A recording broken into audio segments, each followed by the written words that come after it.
চৰকাৰ জনপ্ৰতিনিধিসকলে বা মন্ত্ৰী বিধায়কসকলে উন্নয়নৰ ঢাকঢোল বজালেও উন্নয়নৰ ফুলজাৰি মাৰিলেও প্ৰকৃতাৰ্থত বাস্তৱ ক্ষেত্ৰত কিমানখিনি উন্নয়ন হৈছে আজি আমি প্ৰকৃত ছবি উন্নয়নত দেখুৱাবলৈ যত্ন কৰিম।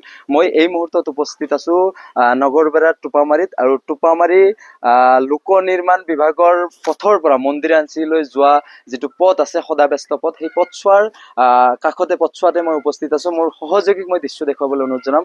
এয়া হৈছে ৩ নম্বৰ টোপামাৰী টু মন্দিৰাঞ্চীলৈ যোৱা যি পথ আছে সদাব্যস্ত পথ। এই পথছোৱা দেখিলে হয়তো আপুনি ভাবিবলৈ বাধ্য হ'ব যে এয়া ক'ত আছে, এই দৃশ্য আচলতে ক'ৰ দৃশ্য।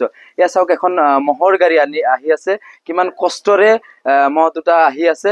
চালে হয়তো অতি দুখ লগা ছবি, অতি বেয়া লাগিব প্ৰতিগৰাকী ব্যক্তিৰে। কিছু স্থানীয় লোক আছে, মই কথা পাতিম।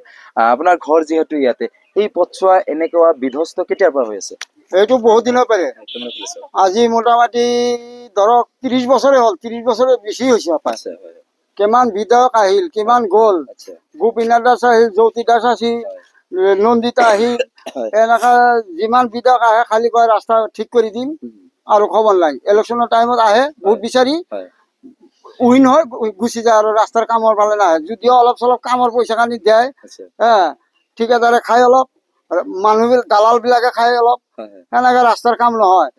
এই ৰাস্তাখিনি খালি অকল মাটি দিলেও নহয়, ৰাস্তাখিনি পকী কৰিব লাগিব। এইখন ৰাস্তা দি 5টা 6টা পঞ্চায়তৰ মানুহ আপ ডাউন কৰে, সকলোৰে ৰাস্তাৰ দৰকাৰ। এটা ৰোগী আহিলে ৰাস্তা দি যাব নোৱাৰে, কান্ধত কৰিও লৈ যাব নোৱাৰো, পৰি যাব বিচাৰে। য'ত এটা এম্বুলেন্সৰ দৰকাৰ তাতে 2টাৰ প্ৰয়োজন হৈ যায়। এনেকা যথেষ্ট অসুবিধা মানে আৰু ক'ব নোৱাৰি। এইটো আৰু ক'ব পৰা ৰাস্তা নাই। এইটো ৰাস্তা হৈ আছে, মহৰ গাড়ী এখন আহি আছে, আপোনালোকে চাই আছে দৃশ্যটো। মই পুনৰবাৰ মোৰ সহযোগীক এই দৃশ্য দেখুৱাবলৈ অনুৰোধ জনাম। এয়া হৈছে উন্নয়নৰ ছবি, কিমান দুখ লগা এটা ছবি।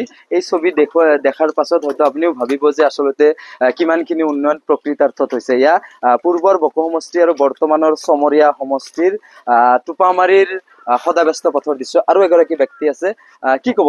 পঞ্চায়ত নিৰ্বাচন যিহেতু আহিছে, মন্ত্ৰী বিধায়কসকলেও যিমানখিনি কৰিব লাগে চাগে কৰা নাই, কি ক'ব?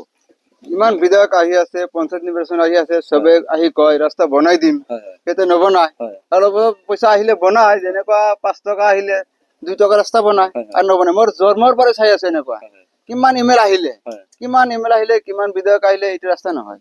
আৰু কয় ভোট খিনি লৈ গুচি যায় যে এইটো ৰাস্তা বনাই দিম, ভালকে বনাই। কিন্তু মোৰ এইটো অনুৰোধ হ'ল চৰকাৰত, ৰাস্তাটো মোৰ লাগে, পকা কৰি বনাই দিব লাগে। ৰাস্তাটো ভাল লাগে, মোৰ মানুহবিলাক চলিব নোৱাৰে। খালি ইয়াৰ মানুহ নহয়, আৰু কিমান দূৰৰ মানুহ চলি আছে ৰাস্তাটোত, মন্দিৰত যাই আছে, যাব নোৱাৰো। এনেকুৱা হৈছে, অলপ বৰষুণ খোজ কাঢ়িব নোৱাৰো, গাড়ী লৈ যাব নোৱাৰো, এনেকুৱা ৰাস্তাটো বেয়া। হয়, চাওক, নিৰ্বাচন আহিলে জনপ্ৰতিনিধিসকলে বা যিসমূহ প্ৰাৰ্থী থাকে বা বিধায়ক হওক, বিধানসভা নিৰ্বাচনে হওক, তেওঁলোকে খালি কেৱল প্ৰতিশ্ৰুতিৰ ফুলজাৰি মাৰে, প্ৰতিশ্ৰুতি দিয়ে, এইসকল লোকক ভোট বিচাৰি আহে, তাৰ পাছত কিন্তু খবৰ নাথাকে। আৰু যাৰ কাৰণে আজি এই পথছোৱাৰ অৱস্থা এনেকুৱা। গতিকে ৰাইজে দাবী জনাইছে। আৰু এটা কথা উল্লেখযোগ্য কথা যে এই পথছোৱা কেৱল মাটি পেলালে নহব, পকীকৰণ কৰিব লাগে।